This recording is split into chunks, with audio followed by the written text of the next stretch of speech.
पिछले एपिसोड में हमने आपको बताया था कि कैसे झारखंड से लगभग 1300 किलोमीटर दूर दिल्ली के कमला मार्केट थाने में संजय शर्मा और कमलेश ठाकुर के विरुद्ध 0 एफआईआर दर्ज कराई गई।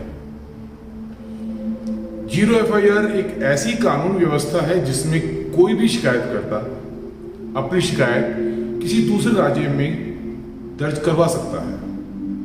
उदाहरण के लिए इसको कुछ इस प्रकार से समझा जा सकता है कि यदि शिकायतकर्ता के साथ किया गया अपराध उस थाने के जुडिशरी में नहीं हुआ हो जहां शिकायत लेकर शिकायती पहुंचता है, तो भी पुलिस को शिकायतकर्ता की शिकायत के आधार पर केस दर्ज करना होगा।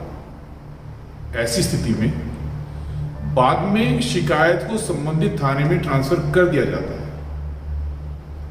इस तरह की प्राथमिकी को 0 एफआईआर कहा जाता है।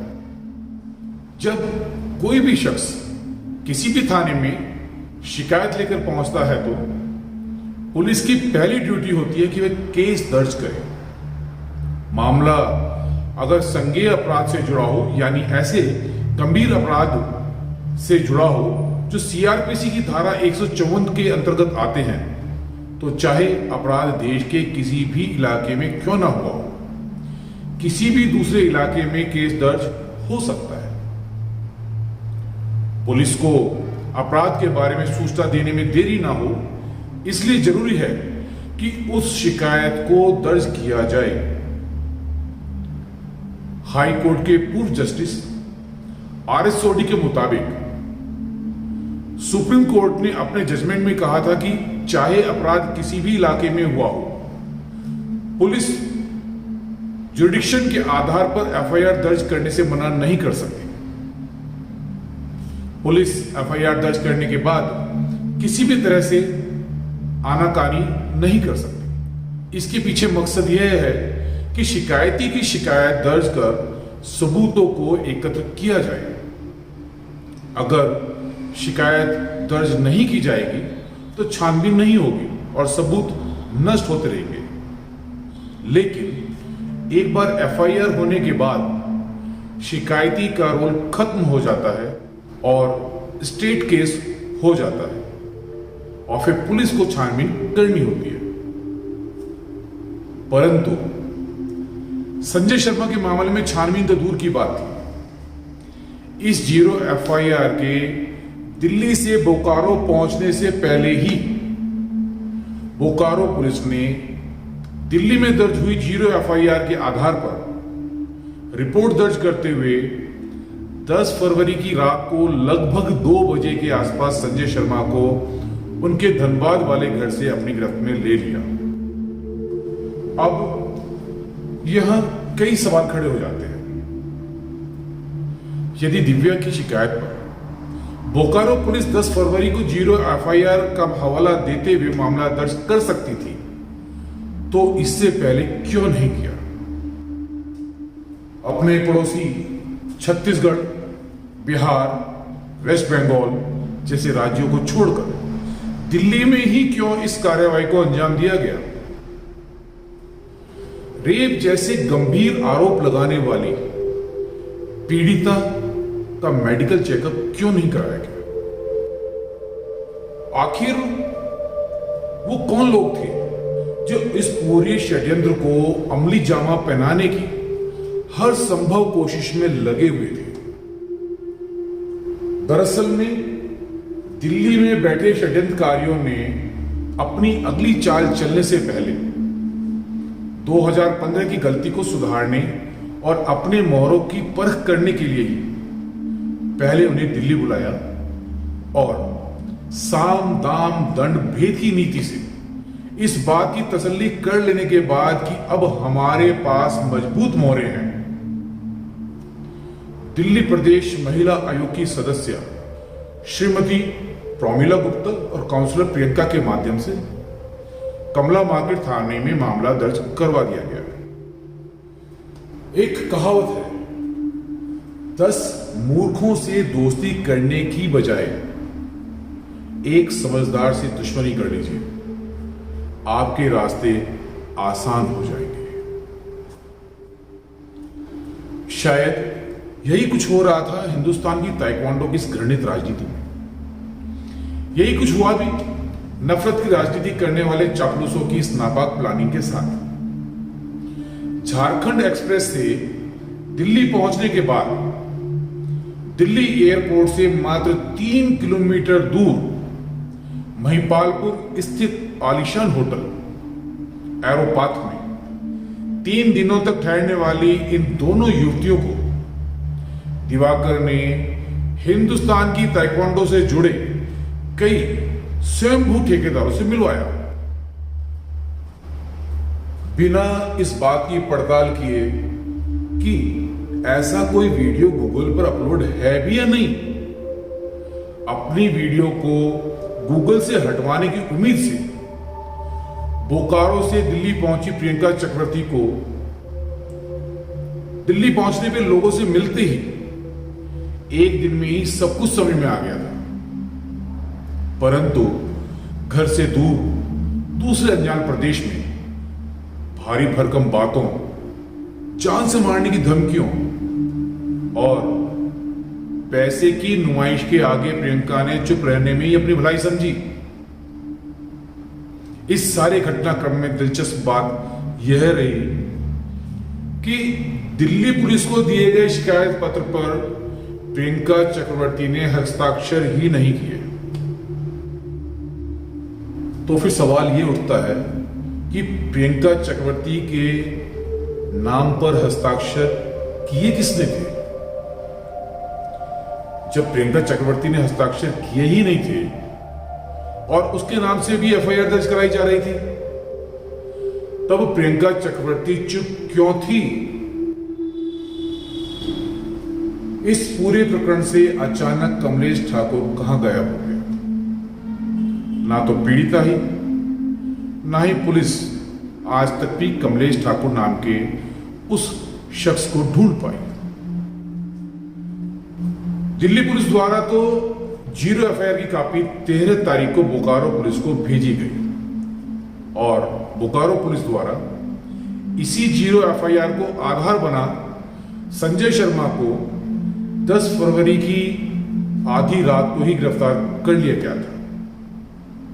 ये बात हम इसलिए भी बेझिझक कह रहे हैं क्योंकि 10 फरवरी 2017 को हरियाणा के यमुनानगर में आयोजित इंटर कॉलेज ताइक्वांडो प्रतियोगिता में हरियाणा स्टेट ताइक्वांडो एसोसिएशन के महासचिव जसबीर सिंह गिल ने खिलाड़ियों और टेक्निकल ऑफिसर्स के साथ अपनी वीर गाथा को सार्वजनिक रूप से साझा करते हुए ऐलान कर दिया था कि आज संजय शर्मा को बलात्कार के केस में गिरफ्तार कर लिया जाएगा। आखिर कैसे?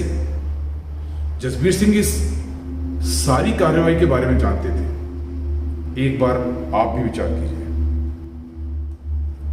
एक बार सोच कर देखिए, अपने निजी स्वार्थ के लिए जिस परिवार की सामाजिक प्रतिष्ठा को मिट्टी में मिलाने का कुत्सित प्रयास किया गया हो, वो भी महज फेडरेशन के चुनावों में हार का बदला लेने के लिए, उस व्यक्ति के परिवार के सदस्यों के ऊपर क्या बीती होगी? उस परिवार के मासूम बच्चों पर क्या असर हुआ होगा जिनके पिता के ऊपर इतना घिनौना आरोप लगाया गया? दूसरी तरफ फेडरेशन में वर्चस्व कायम करने की जुगत में लगे लोगों की भी निकल आई थी। उनके लिए एक सुनहरा मौका बनकर आया था। 17 फरवरी से 19 फरवरी 2017 यानी कि संजय शर्मा की गिरफ्तारी के महज 6-7 दिन के बाद विशाखापट्टनम में सीनियर नेशनल ताइक्वांडो प्रतियोगिता का आयोजन किया गया। विशाखापट्टनम में आयोजित इस सीनियर नेशनल ताइक्वांडो चैंपियनशिप में आंध्र प्रदेश के खिलाड़ियों को ढाल बना प्रभात कुमार शर्मा, चेतन आनंद और संजय शर्मा के खिलाफ स्टेडियम परिसर में जमकर नारेबाजी कराई गई। इन लोगों की मांग थी कि प्रभात शर्मा को न सिर्फ महासचिव के पद और संजय शर्मा को संयुक्त सचिव पद से अपितु ताइक्वांडो फेडरेशन ऑफ इंडिया से ही तत्काल प्रभाव से निलंबित कर दिया जाए। जहां आपसी संबंधों और ताइक्वांडो खेल की गरिमा को ध्यान में रखते हुए फेडरेशन को मामले की उच्च स्तरीय जांच पड़ताल करा दोषियों को सजा दिलाने के लिए प्रयास करने चाहिए थे, वहीं अध्यक्ष चेतन आनंद ने कुछ मौका पर पदाधिकारियों के दबाव को बढ़ते देख संजय शर्मा को 21 फरवरी 2017 को संयुक्त सचिव पद से निलंबित कर दिया। इसे समय का चक्र कहें या फिर दुश्मनों के हाथ की कठपुतली बने आस्तीन में पल रहे सांप की साजिश का परिणाम। अभी बलात्कार जैसे घिनौने अपराध के आरोपी की सच्चाई सामने आई भी नहीं थी कि खेल राजनीति के इतिहास में तहलका मचाने वाले बहुचर्चित फोन कांड में भाई संजय शर्मा की परेशानी में उलझे प्रभात कुमार शर्मा की परेशानियों को इस कदर बढ़ा दिया कि एक समय तो प्रभात कुमार शर्मा ने ताइक्वांडो से तौबा करने का ही मन बना लिया था, परंतु घर में मौजूद मां, परिवार के अन्य सदस्यों और कुछ राज्य संघों द्वारा प्रभात कुमार शर्मा पर जताए गए विश्वास ने एक बार फिर से प्रभात कुमार शर्मा को दुश्मनों को मुंह तोड़ जवाब देने की हिम्मत देने का काम किया। ये वो समय था जब हिंदुस्तान की ताइक्वांडो पर अपना कब्जा कायम करने के लिए टी प्रवीण कुमार, विनायक नारायण गायकवाड़ और आर.डी. मंगेशकर की टीम हर संभव प्रयास कर रही थी। मात्र 8 माह के कार्यकाल में ही इस टीम पर कई बार पूर्व चेयरमैन हरीश कुमार की शय पर काम करने के आरोपी लगते आए थे। सोशल मीडिया पर अचानक से प्रभात कुमार शर्मा और भारतीय खेल जगत से जुड़े कई लोगों की फोन पर बातचीत वायरल होने लगी। वायरल होने वाली फोन कॉल की सत्यता को परखे बिना ही इन मौका परस्त लोगों की टीम ने एक बार फिर मौके का फायदा उठाते हुए अध्यक्ष चेतन आनंद पर इतना दबाव बनाया कि कानून के धुरंधर जानकार चेतन आनंद भी ताइक्वांडो की राजनीति के आगे मजबूर आने लगे। ताइक्वांडो फेडरेशन ऑफ इंडिया के कुछ पदाधिकारी अब फेडरेशन पर अपना कब्जा कायम करने के लिए आतुर दिखाई देने लगे थे। अध्यक्ष चेतन आनंद द्वारा 8 जुलाई 2017 को दिल्ली में जनरल बॉडी मीटिंग और एग्जीक्यूटिव बॉडी मीटिंग बुलाने का फैसला लिया गया, परंतु कुछ पदाधिकारियों का दल बिना अध्यक्ष और बिना महासचिव की अनुमति या संज्ञान के अलग से ही मीटिंग करने पर आमादा थे और परिणाम स्वरूप पदाधिकारियों द्वारा 31 मई 2017 31 मई 2017 को बिना अध्यक्ष एवं महासचिव के संज्ञान में लाए गए प्रभात कुमार शर्मा को महासचिव पद से निलंबित कर दिया गया, जो कि ताइक्वांडो फेडरेशन ऑफ इंडिया के संविधान के अनुच्छेद 7.3 के खिलाफ था। अब आसाम के राज ककाती को अडहॉक महासचिव बना दिया गया। इसके साथ ही एक बार फिर से फेडरेशन की सत्ता का केंद्र बेंगलोर की ओर घूमता नजर आने लगा था। आखिर लड़ाई थी भी इसी बात पर। बिना अध्यक्ष के संज्ञान में आए ही एक बार फिर से विभिन्न प्रकार के पत्राचार चारों तरफ होने लगे। अब इस बात को समझने में चेतन आनंद को ज्यादा वक्त नहीं लगा कि टी प्रवीण कुमार और उनके साथियों की मंशा आखिर है क्या। लेकिन इस बार कई स्टेट एसोसिएशंस, कई राज्य संघ पूरे घटनाक्रम पर अपनी नजर गड़ाए हुए थे। जिस फोन कांड को लेकर, जिस फोन कांड को आधार बनाकर वर्चस्व की ये लड़ाई लड़ी जा रही थी, आखिरकार उसकी सत्यता थी क्या?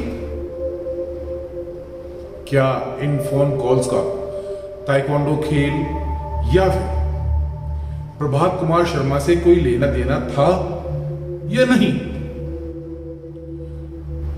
इस सारे फोन कांड में सबसे ज्यादा आश्चर्यजनक बात यह थी कि ना तो किसी भी पक्ष द्वारा किसी भी प्रकार की कोई आपराधिक कंप्लेंट दर्ज कराई गई और ना ही इन फोन कॉल्स की कोई फॉरेंसिक जांच ही कराई गई। तो फिर प्रभात कुमार शर्मा का निलंबन किस बात को लेकर किया गया था? शायद फोन कांड तो एक बहाना था, मुख्य उद्देश्य तो हाथ से निकल रही फेडरेशन को वापस पाना था। अब इसमें कौन कौन लोग कैसे कैसे और क्यों मदद कर रहे थे, इसको आसानी से समझा जा सकता है। एक कहावत है, विपदा वो भली जो थोड़े दिन की होए, हित या अनहित जगत में जानी परत सबको है। लगभग 21 राज्य संघ द्वारा चौकड़ी के इस एकाधिकार की राजनीति को समझते हुए अध्यक्ष चेतन आनंद को पत्र लिखकर तुरंत प्रभाव से प्रभात कुमार शर्मा के निलंबन को वापस लेने का दबाव बनाया गया। इधर प्रभात कुमार शर्मा और संजय शर्मा के निलंबन को अपनी जीत मान अध्यक्ष पद से चेतन आनंद की छुट्टी करने की साजिश का पर्दाफाश कुछ राज्य संघों द्वारा कर दिया गया। बिना अध्यक्ष चेतन आनंद की जानकारी के ही फेडरेशन की वार्षिक आम सभा का आयोजन 23 जुलाई को भुवनेश्वर में कराने की योजना बनाई गई, जिस पर कड़ी प्रतिक्रिया करते हुए अध्यक्ष चेतन आनंद द्वारा सभी पदाधिकारियों और राज्य संघों को स्पष्ट निर्देश दिए गए कि इस प्रकार की किसी भी कार्यवाही को फेडरेशन के खिलाफ माना जाएगा। चेतन आनंद ने स्पष्ट किया कि इस सभा में भाग लेने वाले सभी पदाधिकारियों और राज्य संघों के खिलाफ डिसिप्लिनरी एक्शन लिया जा सकता है। अध्यक्ष चेतन आनंद के कड़े तेवरों का असर होता दिखाई भी दिया और चेतन आनंद को इस मंडली की महत्वाकांक्षा भी समझ में आने लगी थी। सत्य को परेशान किया जा सकता है परंतु पराजित नहीं।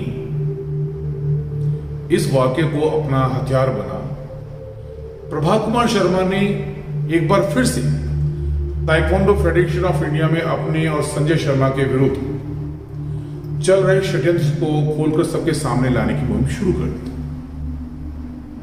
अंततः राज्य संघों के भारी दबाव के चलते 13 जुलाई 2017 13 जुलाई 2017 को अध्यक्ष चेतन आनंद द्वारा प्रभात कुमार शर्मा का निलंबन वापस ले लिया गया। कुछ पदाधिकारी अभी भी भुवनेश्वर में मीटिंग करने पर अड़े हुए थे, परंतु अध्यक्ष चेतन आनंद के कड़े होते तेवरों ने T Praveen Kumar, R D Mangeshkar और संतोष मोहंती को मजबूर कर दिया कि उन्होंने अध्यक्ष चेतन आनंद को ईमेल भेजकर बताया कि वो भुवनेश्वर में मीटिंग नहीं कर रहे हैं।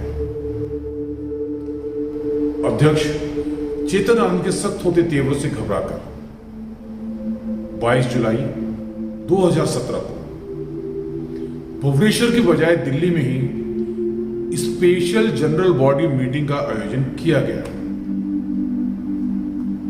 इस स्पेशल जनरल बॉडी मीटिंग में T Praveen Kumar, R D Mangeshkar और संतोष कुमार मोहंती को न सिर्फ उनकी पोस्ट से ही हटाया गया, अपितु उन्हें ताइक्वांडो फेडरेशन ऑफ इंडिया से भी बाहर का रास्ता दिखा दिया गया। जीत के मुहाने पर खड़े इन पदाधिकारियों को ऐसे परिणाम की आशा नहीं थी, परंतु अब जीती हुई बाजी हार चुके थे। इन पदाधिकारियों ने पूर्व निर्धारित योजना पर काम करना नहीं छोड़ा था और 23 जुलाई 2017 को भुवनेश्वर में मीटिंग कर इशारी के गणेश को अध्यक्ष और आर डी मंगेशकर को महासचिव घोषित कर दिया गया और इसी के साथ हिंदुस्तान की ताइक्वांडो तीसरी धारा में बहने लगी। एक बार फिर खिलाड़ियों को गुमराह करने के लिए भारतीय ओलंपिक संघ और वर्ल्ड ताइक्वांडो के नाम का सहारा लिया गया। इशारी के गणेश और सोकम सिंह अभी तक भी ताइक्वांडो फेडरेशन ऑफ इंडिया में पूर्ववत अपने पद पर बने हुए थे। भारतीय ओलंपिक संघ ने चेतन आनंद और प्रभात कुमार शर्मा के नेतृत्व को ही ताइक्वांडो फेडरेशन ऑफ इंडिया के रूप में अपनी मान्यता दी। आखिरकार 28 अप्रैल 2018 28 अप्रैल 2018 को दिल्ली में आयोजित जनरल बॉडी मीटिंग में ताइक्वांडो फेडरेशन ऑफ इंडिया से इन दोनों को भी बाहर कर दिया गया।